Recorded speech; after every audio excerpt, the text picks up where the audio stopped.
Hi everyone, welcome to THT, and today we are going to do a tier list of what I think are going to be the best legendaries of the new sets, Legend of the Force, in the context of competitive premier play.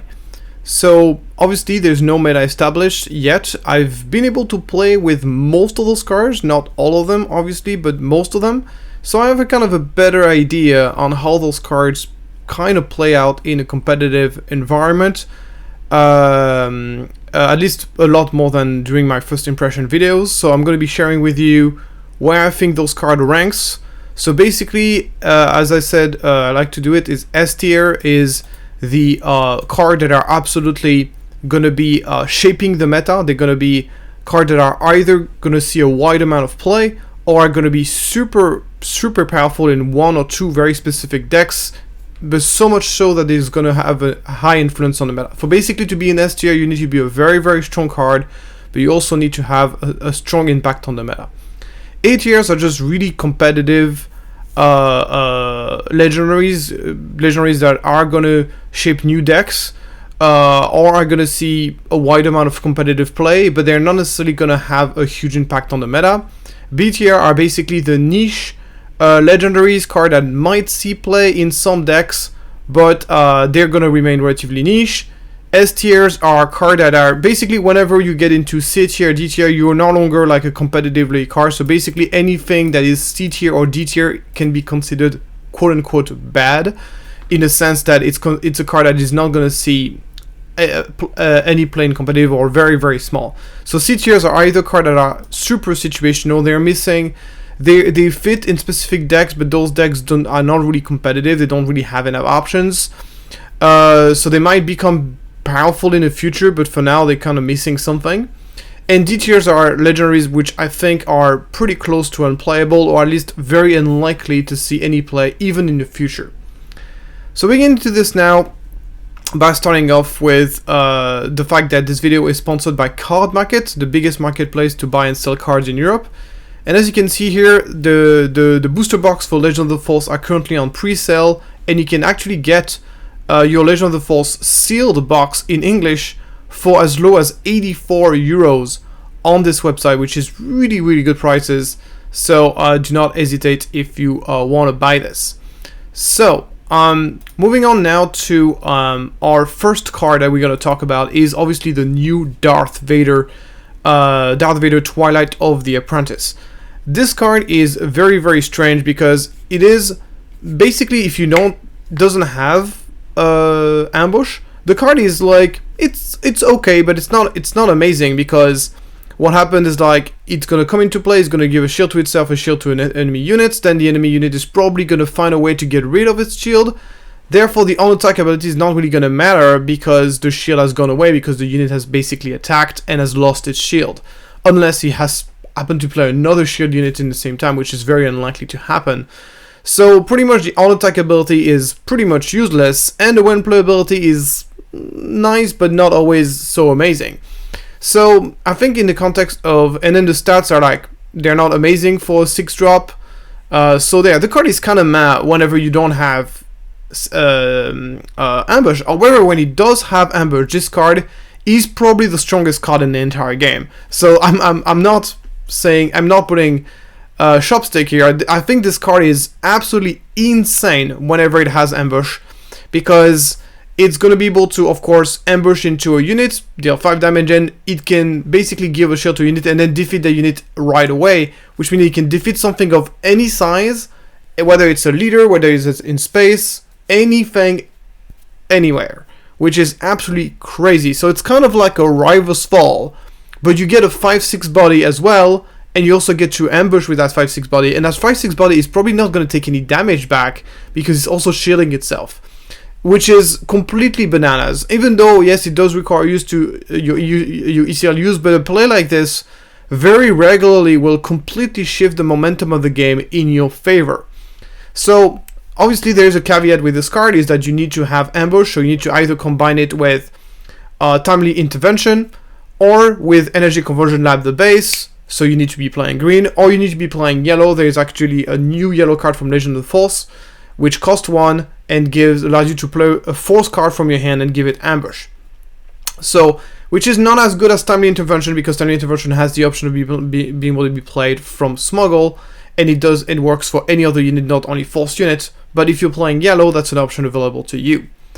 So, on one hand, I find Darth Vader to be one of the best cards in the entire game when it has ambush, but the fact that it's restricted to decks that can actually give it ambush does limit how much this card can see play.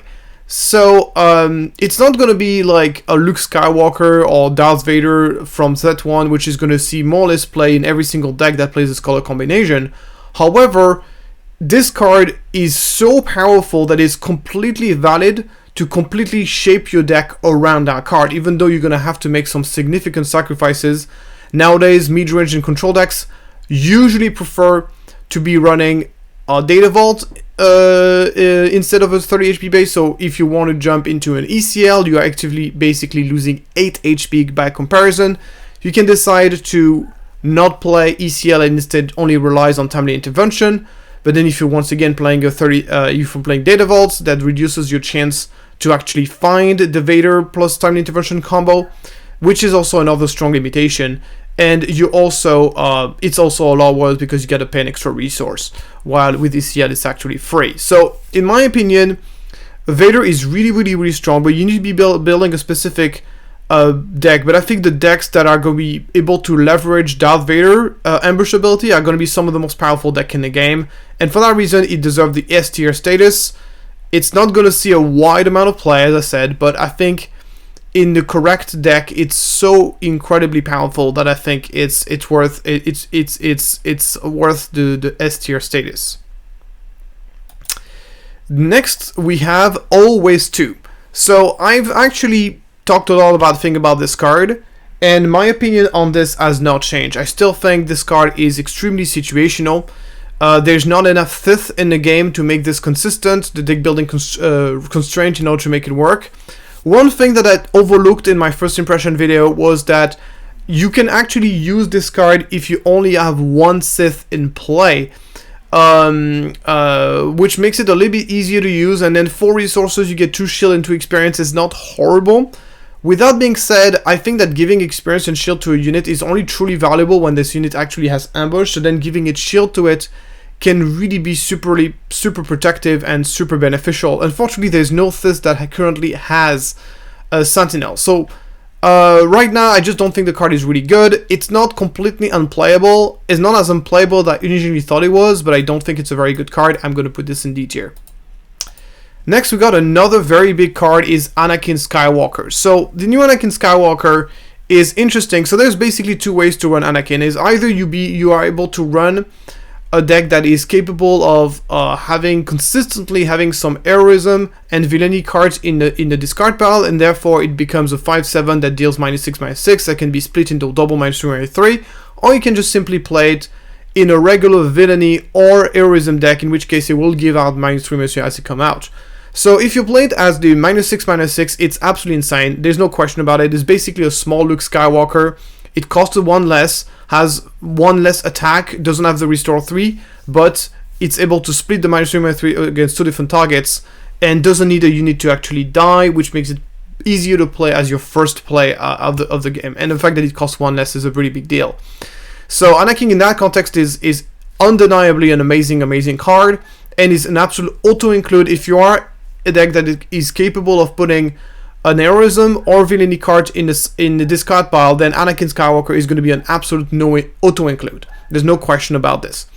The question is, how many decks can actually run both of the aspects in the discard pile consistently, and can do that consistently, and which one which of those 2 decks can actually do this consistently, and how powerful those decks, because once again, if Anakin is a very powerful card in those specific decks, then it only really matters like those decks actually see play. There's currently 3 decks I think that can do that relatively consistently. I mean, there's also 4 decks where you could be playing like a Kylo Ren that can self-discard, you could be playing any deck that basically self-discard, whether it's an Afra, whether it's a Kylo Ren. You could also be playing a deck that is capable of... so another self-discard deck would be the new Kylo Ren and the old Kylo Ren. Both of them are basically able to self-discard, making the ability a lot easier to use. Any deck that can... like a deck like a Palpatine, for example, that wants to be running both villainy and heroism cards. And also, obviously, finally, the new Anakin Skywalker from the set 5, which is capable of playing... heroism card and villainy card as well. So in those decks, obviously this card Anakin is going to be an absolute huge and main reason to be playing this deck. I've even in my channel I've shown an Chancellor Palpatine deck that is that I think has gotten so much better with the introduction of this card. So for that reason, this card has really significant impact on the meta. But in my opinion, the biggest deal with this card is like this card is actually not bad at all, even if you just play it with either having only heroism or villainy cards, then the card is still very strong. It's basically very similar in power level to a card like the Rebellion Hammerhead. So the Rebellion Hammerhead basically will deal to target unit as many damage as the amount of cards in hand, and 3 cards is kind of the average amount of card you're looking to have. Anakin kind of does something similar. It has the same stat line. The stat line Hammerhead is in space, this one is on the ground. And Hammerhead has proven to see a wide amount of competitive play, so Anakin Skywalker is not a bad card in those decks, as it has a lot of relevant traits. A 4th Jedi Republic. It's also single aspect, while Hammerhead was linked. It was only basically played in heroism aggression. So in my opinion, Anakin Skywalker will see some play in a wide variety of different decks, just because it's really just straight up a decent card. And it will obviously be the cornerstone of the decks that are able to be playing both heroism and villainy. So my opinion is like, if this deck was only basically played in those kind of double decks, I would basically put it in B tier. But the fact that it can be played in a wide variety of different decks, even decks that don't run both heroism and villainy, makes it that this card I think is likely to see a wide amount of play. I'm going to put this in S tier. I've really debated a long time whether this is going to be an S tier or an A tier. For me, it's really in between. It's tough. I'm gonna be nice and put it in the S tier. For me, it's really hanging in between those two categories, in my opinion. We are really kind of in a blurry... For me, there's a pretty big gap in power level between those two cards, in my opinion. And but I'm gonna decide on S tier. Next is the Mythosaur. So the Mythosaur, I haven't changed my opinion on this card. I still think it's absolutely unplayable. The reason is very simple. It's a 9-drop with no immediate impact on the game. The fact that it cannot be exhausted or returned to hands is pretty irrelevant, because most decks that do run those kind of effects are extremely aggressive, and a 9-drop with no immediate impact on the game, basically then it doesn't matter. Doesn't really care about... You will die before this has any chance to have any impact on the game. So it has no power of stabilization. It has good stats, but even for a 9-drop, it's not particularly impressive. The ability to turn your leader into a Mandalorian is absolutely irrelevant. So yeah, there's simply no reason to play this card. The fact that he has a shield is pretty much irrelevant because there's so much stats. So this is absolutely unplayable. Next, we got the Supremacy. We got the Supremacy, and the Supremacy is... in my opinion, a big waste of an opportunity to make a really cool large capital ship, which we've been lacking for a while now. And yeah, I haven't changed my mind on this card. I think the only realistic scenario in which you could play this card and be happy about it would be that if you run this in a Vader 4 and you run this in combination with Galactic Ambition. So you play Galactic Ambition, you take 12 damage into your own base, you put this massive unit on the board, kill something with the ambush, and then turns all of your units into a monster and just kill your opponent. The problem with that is multiple. The first problem is that in order to make this work, you already need to have a pretty big board, and usually as Vader 4, if you have a pretty big board by turn 6, because that would be the minimum time where you would actually be able to run the Galactic Ambition, you're probably already kind of winning the game. You're already probably killing your opponent anyways, and the +6/+6 really doesn't make that big of a difference. The other problem, of course, is that you need to deal 12 damage to your own base, which means that in the rare case scenario where you would actually need this to finish the game, often that means you're a racing situation, and in your racing situation, taking 12 damage to your own base is pretty much improbable. So even in this particular scenario, it's absolutely unplayable. Some people will be talking about this in Piet. There's simply no reason to be playing this in Piet. There's already plenty of other spaceship you can run to destroy enemy capital ship, whether it's Devastator, whether it's Architans, or Annihilator if you're playing blue. Like, there's so many better ways and cheaper ways, and the +6/+6 to other vehicles is not really that big of a deal because you're unlikely to have multiple capital ship going alongside Supremacy, in which case if you do, you're already winning the game anyway. So this card is absolutely unplayable. There's no reason to play it. So I'm going to put this in D tier. I'm putting this over the Mythosaur and below the Thys card. Next we got Leia Organa. So I'm going to have the chance to playtest this card too much, but I can see the potential of the card whenever you're playing deck that plays really wide. Getting yourself a 5/5 as well as a +2/+2 wide bonus across the board can be pretty powerful. The problem that I've talked about this card, and I think this is a real problem, is the fact that if you want to do this, you have to do this over 2 action. You play Leia Organa first, and then use the Force to actually put it on the ground. And it also needs to require use the Force, meaning that you also need to be playing a Force deck. And in my opinion, there are just way better ways to be using the Force in this archetype. So this is the one where I really debated whether this would be C tier or D tier. So I've decided to be nice. Whenever I'm hesitating between 2 categories, I always try to be nice and put it on the category above. So I decided to put it C tier. I think the combination of the fact that requires you to be playing a relatively wide board and also requires the use of the Force, and the fact that you're getting this +2/+2 bonus over 2 actions, which gives your opponent an opportunity to interact with it, those 2 factors combined makes the card basically not very good. And I think that, once again, if the card was just simply a 5/5 for 5 that gives +2/+2 when it comes to play, it would be good, but it wouldn't be overpowered or anything. It would just be a solid card. And this is what Leia is trying to be, but it's not, because of all the loops that you have to get through. I understand that it is all this for thematic reason, but in my opinion, in order to make up for that, they should have made it stronger in order to make up for that weakness. So to me, C tier is going to be the way I'm going to rate Leia. Next is going to be Yoda, my ally is the Force. So I got quite a bit of time to actually play with this card, and I think this card, as expected, is very good. It's not like the complete banger that I was hoping to be. I don't even play a full playset of it in most of my decks because it remains an 8-cost card, but it is nevertheless a very powerful card. And if you're playing a Force-oriented deck that plays green-white, you should probably play some amount of copies of Yoda.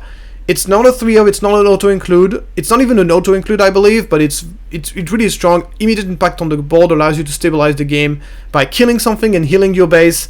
It's obviously, the main issue of the card is like it doesn't do a whole lot against control decks, because control decks usually don't play a lot of units, or if they do, they play very large units, and they're not going to care about your entering battlefield effect. Typically cards like Home 1 have a better ability to play against control. So yeah, I think the main issue of the card is like it's not really good against control, but it's really good against everything else. And of course, the bigger your board is, the better it is. So in my opinion, Yoda is going to be an A tier. It's going to go into pretty much every single heroism deck that uses the Force to some degree. So yeah, it's not the ultimate banger I was kind of hoping it would be, but it's a very good card. Next we got Oppo Rancisis, which is the double command card. This card is really nice. I've been playing this in my Avar deck, my double green Avar deck, and being able to play this card and then follow up with forgot the name, with the Sundery Peacekeeper, turning this into like a 5/5 restore 2 is like very powerful. And once again, the floor of this card is really high, because at the very minimum it's a 3/5 for 3 with no ability, which I think is very strong. So I believe it's a card worth including if you're playing double green and you got enough card that can support it. It's not an auto-include even in double green, but it's very close to be an auto-include in my opinion. I think the card is solid. I'm going to put this in B tier. It's going to be very niche, but it's going to see some competitive play. Next we got HK47. This card is very nice. for multiple reasons. The first reason is that it's basically a good 2 drops in the red-black color combination, which historically has been one of the weakest color the weakest color combination in Star Wars Limited, and one of the weaknesses of the color combination is it has really bad 2 drops. And I think HK47 is really helping with this, because obviously 2-4 for 2 for Star 9 is very good, and the ability is also quite relevant.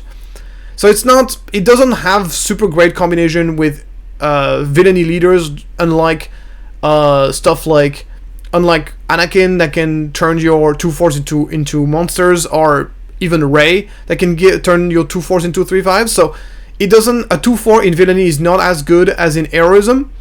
But this card has other good things going for it. It's the fact that it's a droid is very relevant, because it means you can pick it up from Providence, and Providence was desperate for new good droids in villainy. So it's a card that it's not gonna turn the world upside down. It's not gonna turn black-red into a great color all of a sudden. But it's a card that's gonna see a wide amount of play in pretty much. I'm not gonna say it's gonna see play in every single black-red deck, but it's gonna see play in a lot of black-red decks.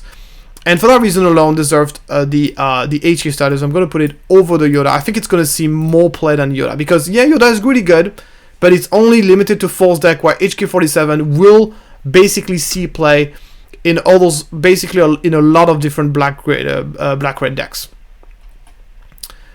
Moving on to Grand Inquisitor. And Grand Inquisitor, I think, is really good in aggro. The reason why I like this card in aggro is because 4-4 stat line is really aggressive stat line that can really put a lot of pressure on the opponent, and the fact that it's hidden means that the opponent cannot really just kill it right away with some ambush stuff.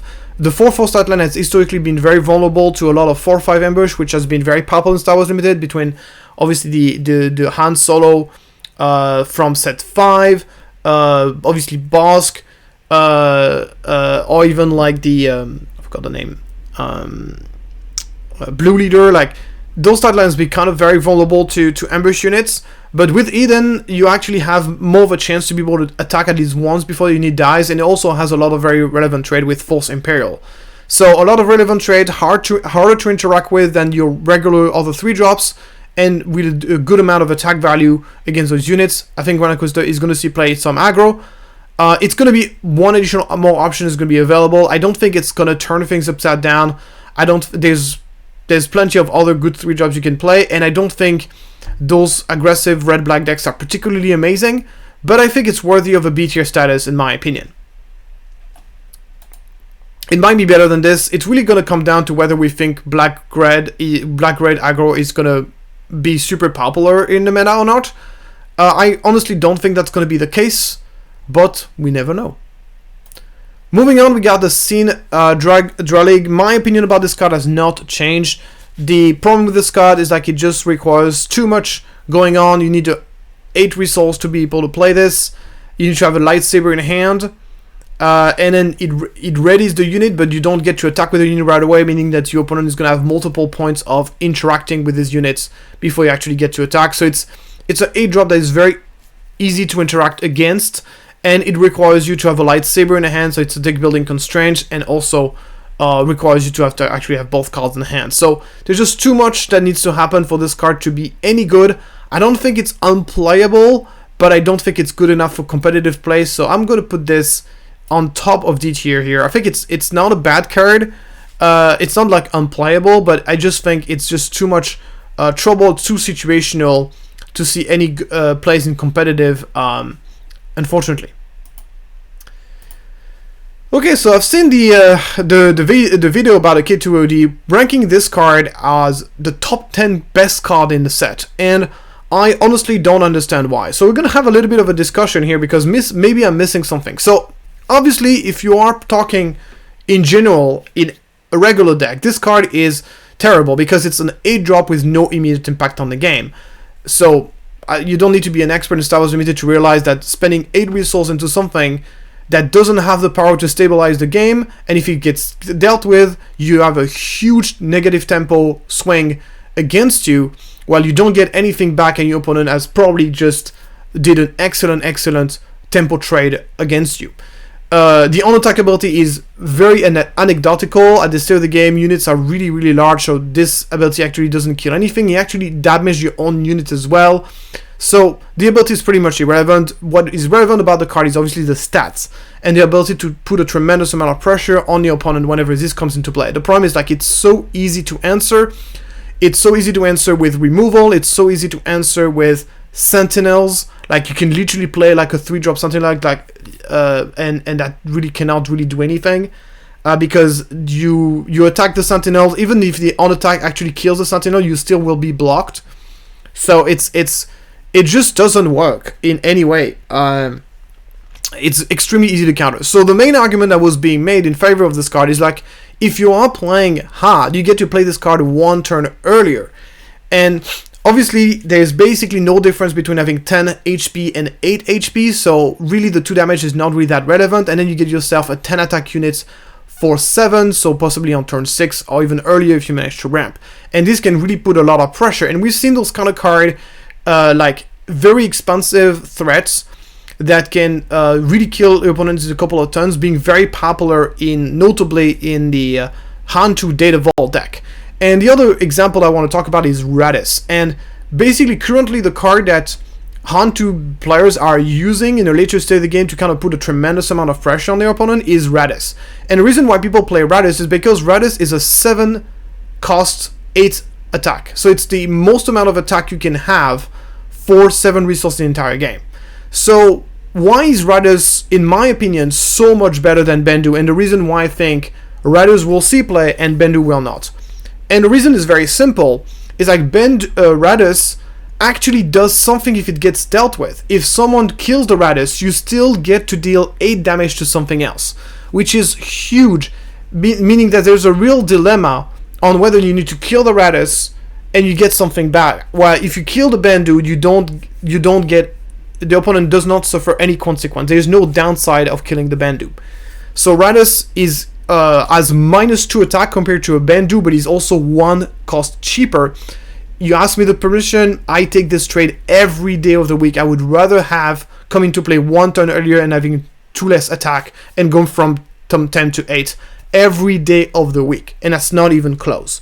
So in my opinion, and also another cool thing about Rancisis is that Rancisis is a space unit, and obviously you're less likely to encounter sentinels in space than on the ground. There's far more sentinels on the ground, especially with cards like obviously Village Protector, but even the newest card like Obi-Wan that are going to be super popular in the upcoming meta. That's pretty much going to see play in every single green-white deck.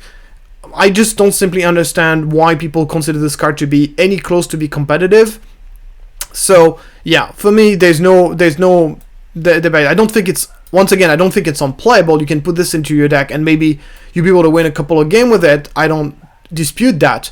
But in my opinion, there's no reason to be playing this card over all the options that are available that can do this. I mean, obviously, maybe you're in a color combination that demands it, but like there's just far better ways to. If all you want is just put a huge amount of stats on the board for cheap, there are far better options out there.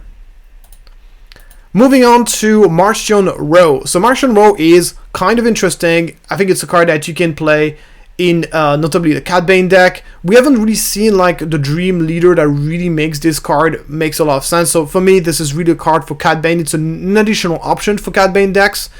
Unfortunately, I don't think this is a good option. And the option is pretty much, once again, the same sort of old argument, is that it's a 6-drop that doesn't have an immediate impact on the game, unless you already have a bunch of raid units and you get to benefit from the raid ability right away.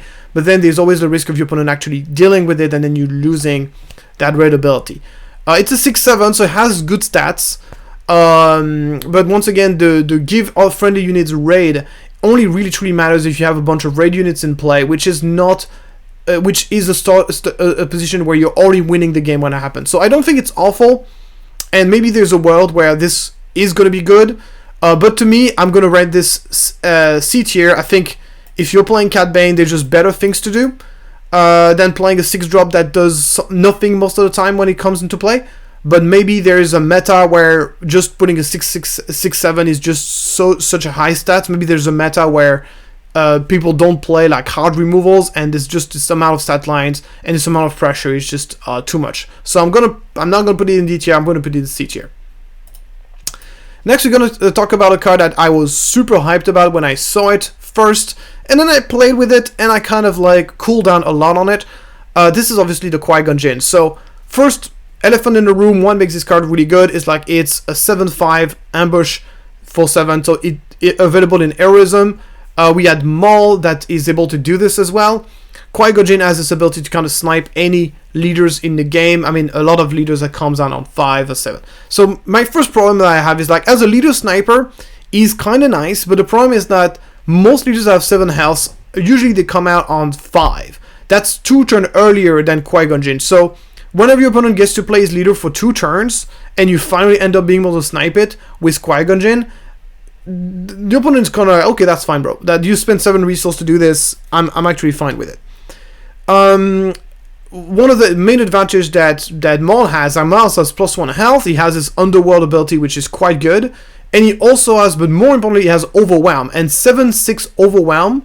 Having overwhelm whenever you're in ambush with 7 attack is so incredibly relevant, and I think that's the number one reason why people play Maul, is because even if you get to ambush a small unit with it, you still get a huge amount of value because you get a huge amount of damage to the base. Qui-Gon Jinn cannot really do that.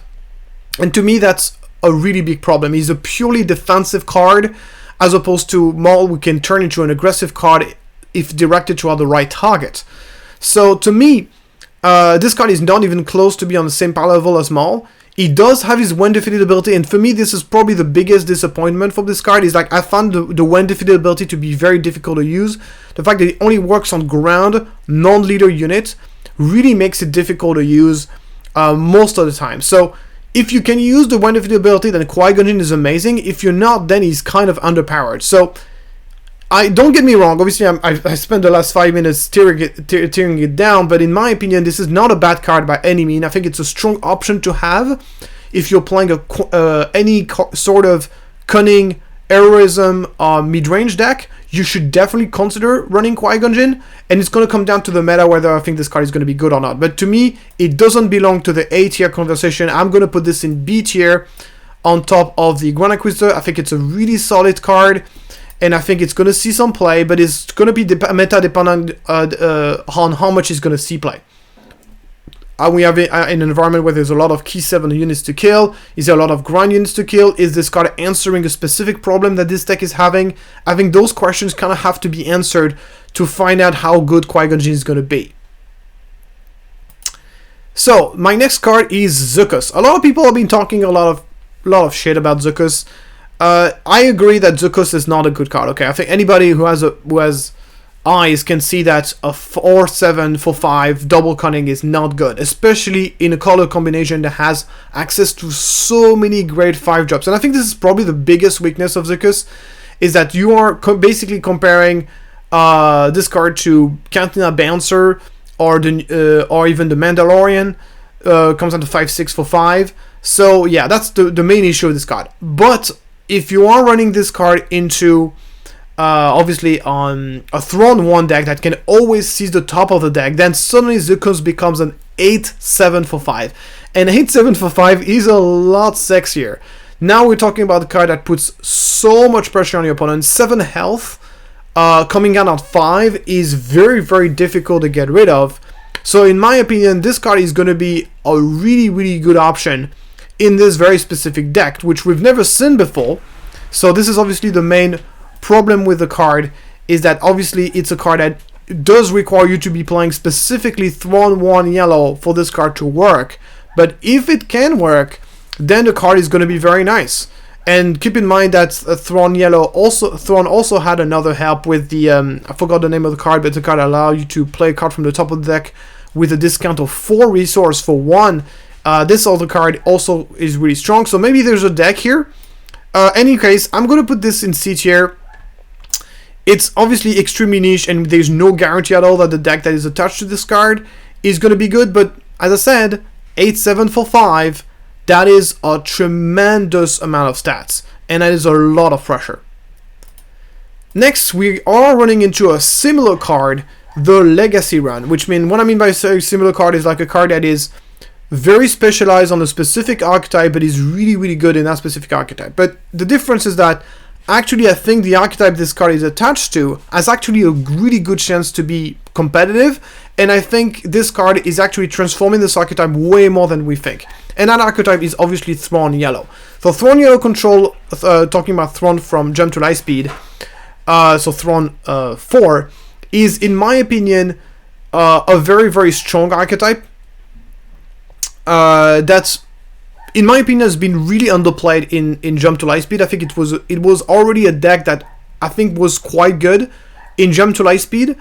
It's a deck that obviously it's a blue, black, yellow control deck, so by itself it has a really good matchup against Hard Control. Unfortunately, Hard Control didn't see any play, so that's the bummer. But then it has a lot of very powerful interaction. You got a P38 double trigger. You got the 2/2/4/2 when it dies deals -1/-1, and this deck is getting a lot of help. This set is getting the Night Sister that draws you a card when it dies, so you get to draw 2 cards. That's amazing in a control deck. And the Legacy run is completely fixing a lot of the issue that this deck is having, which is basically dealing with aggro in early stage of the game. So basically, whenever you're playing yellow, you have a lot of strong removal to get rid of very large units, but you will have trouble dealing with smaller units. And Legacy run can really help with this, because it obviously gives you a very early barrage in the early stage of the game. So there's basically, in my opinion, only one way to run this card. You run this into a Thrawn, because you get to double. There's a massive, massive difference between 6 damage divided as you choose and 12. In my opinion, we are going to be in a meta where a lot of units are going to have a lot of health, so simply just playing this into a deck that can only trigger the ability once is not going to be quite enough, because 6 damage is not really going to kill a whole lot. However, 12 damage usually kills more than what you need. And that's really what makes the difference. I think this card is really, really strong in Thrawn, but I think outside of Thrawn, I don't think it's any good. Obviously, the other main factor that you need to take into account is obviously how powerful this card is in combination with Sneak Attack, because Sneak Attack, you get to play the card for 1 cheaper, and then it gets to die at the end of the turn, dealing basically 12 damage. And what is very powerful about this is like it's very difficult for the opponent to play around it, because usually against Super Laser Blast, you can kind of like attack first with your stuff, and then you can kind of like wait for your opponent to play the blast, and then repopulate your board behind it. The difference with Legacy Run is that the damage happens during the regroup phase, meaning that you can't really play around it. It's like you either decide to play nothing and just waste your resource, or you play your stuff and that stuff just gonna get killed for 12. And obviously this intervene extremely early on in the game, because you can play this as early as turn 3, which is absolutely crazy.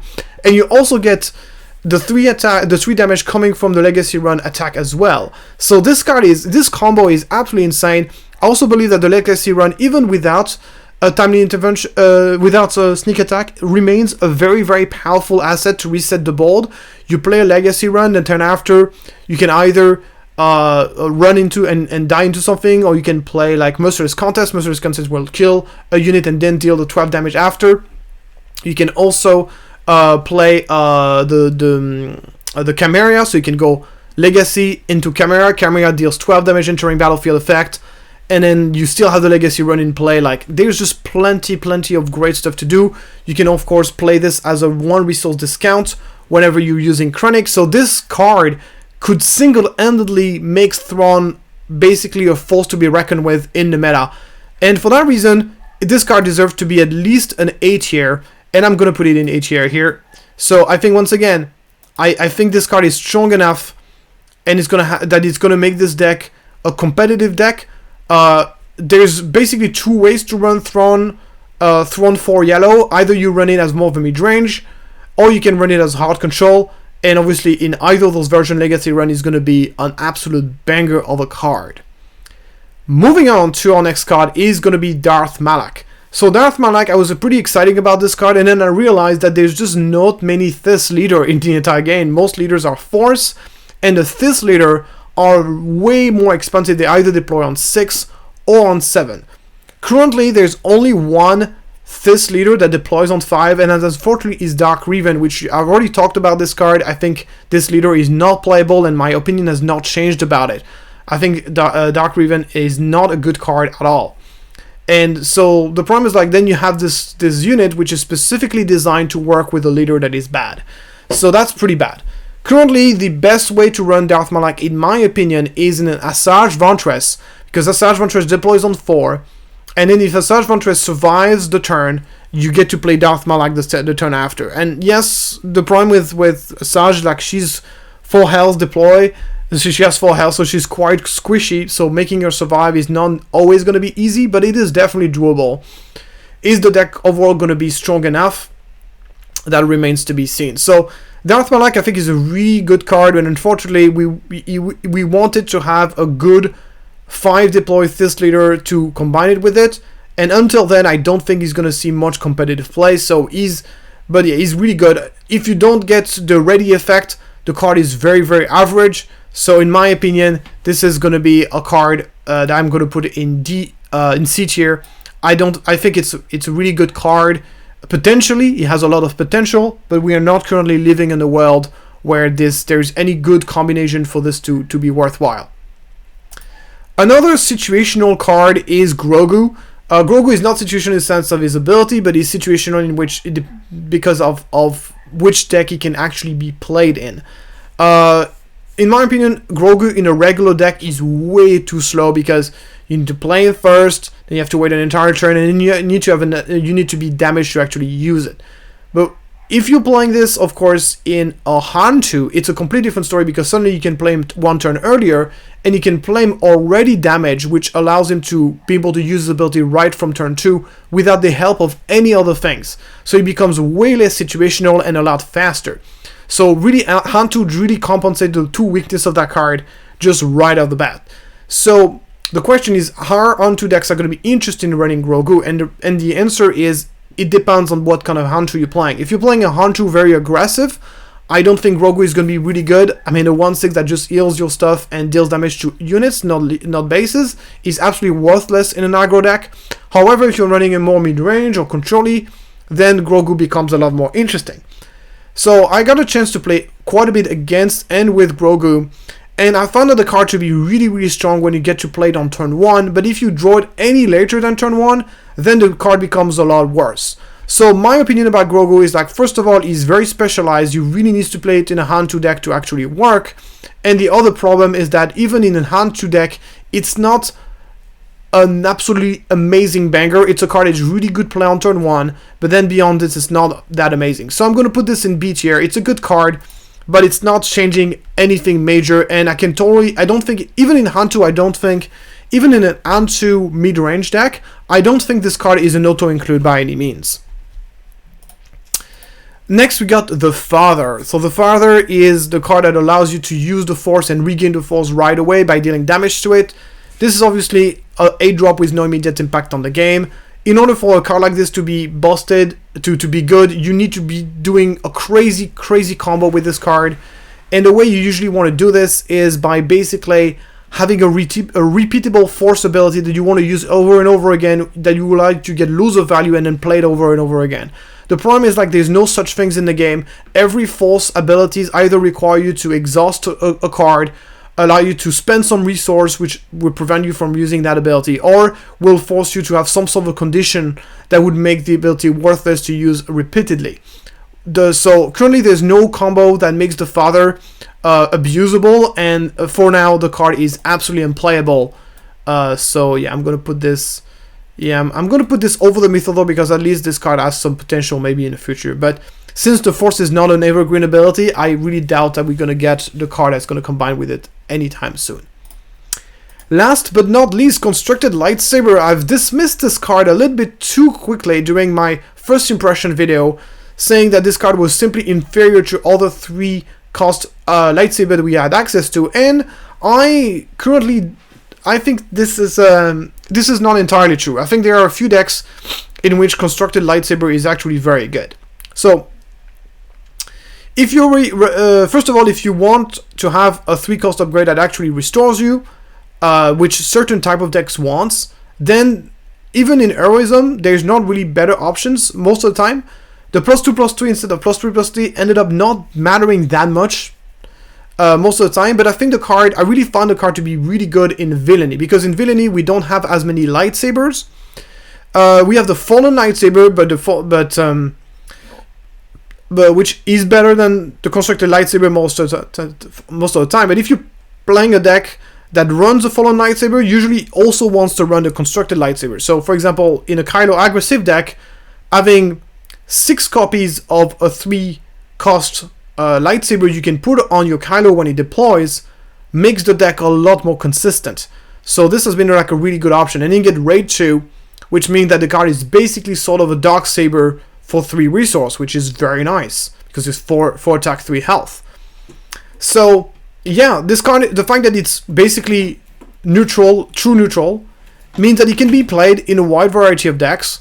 And I ended up just finding myself playing this card quite often. It's not like insane or game breaking or anything, but it's just a nice option to have in a good number of decks.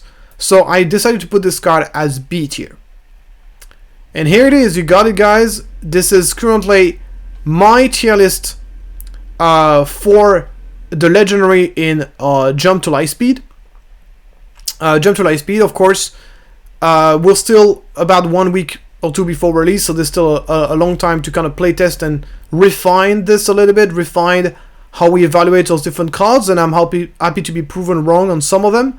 There's definitely some cards that I'm not entirely sure about, like for example the Anakin Skywalker. I'm still hanging whether it's A tier or S tier. Obviously, if the Legacy run, if the Thrawn yellow deck is not playable, the Legacy run is gonna drop. Obviously, if red-black decks don't end up seeing any play, HQ49 is gonna drop. Obviously, if the full decks and don't end up being competitive, Yoda is gonna drop. There's a number of factors that can either pump up those cards or just put them down, and that's currently how I feel about the legendaries from the testing I've done. And I've done quite a bit of testing with me and Enigma. We've been focusing mostly on playtesting set 5 for about 2 or 3 weeks now, and obviously this is kind of like I've talked to my teammates, and a lot of people agree with this ranking for the most part. So thank you so much for following this video. If you like that kind of video, please like and subscribe to the channel. It really supports me, helps a ton. And thank you so much for getting to the end of that video, and I'll see you next time.